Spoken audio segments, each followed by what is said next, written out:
आज आपण भाजणीची चकली कशी बनवायची हे बघणार आहोत.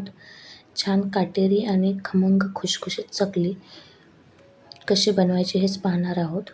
त्यासाठी मी इथे स्वच्छ धुतलेले आणि उन्हात वाळवलेले 2 ग्लास तांदूळ घेतलेत. ते छान भाजून घ्यायचे आहेत.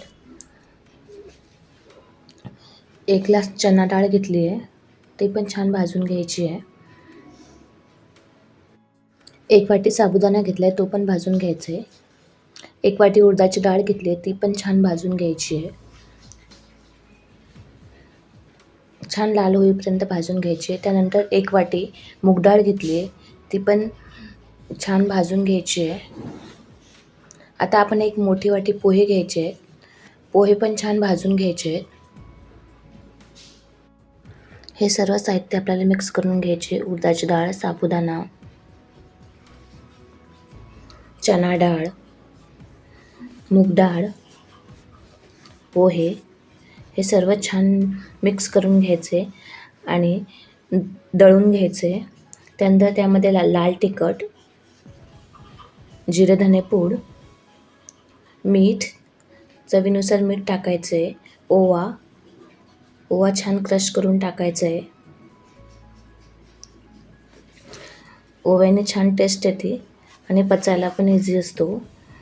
तीळ टाकायचे आहेत आणि हे सर्व छान मिक्स करून घ्यायचे. छान मिक्स करायचे. त्यामध्ये 2 चमचे गरम केलेलं तेल टाकायचे.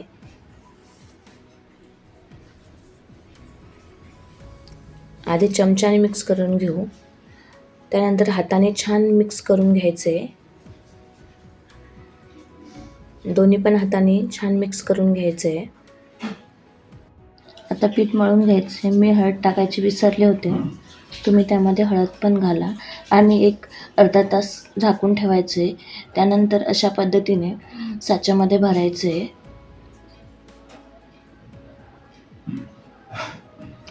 पीठ छान भिजवून घ्यायचे, त्यामुळे चकल्या छान होतात. अशा पद्धतीने साच्यामध्ये भरून घ्यायचे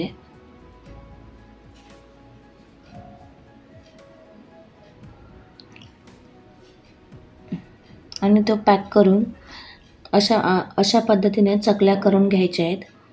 एक एक करून सर्व चकल्या करून घ्यायच्या आहेत. त्यानंतर गॅसवर तेल ठेवून तेल छान तापल्यानंतर एक एक करून सर्व चकल्या टाकायचे आहेत आणि ह्या सर्व चकल्या मंद आचेवर तळून घ्यायच्या आहेत आणि सारखं त्याला चम्मच देत राहायचे. त्यामुळे चकल्या सर्व बाजूने होतील आणि जळणार पण नाहीत. अशा पद्धतीने एक एक करून सर्व चकल्या करायच्या आहेत. चकल्या छान लालसर झाल्यात. आता चकल्या काढून घेऊ. तर रेडी आहेत आपल्या भाजणीच्या चकल्या, छान काटेरी आणि खमंग कुरकुरीत.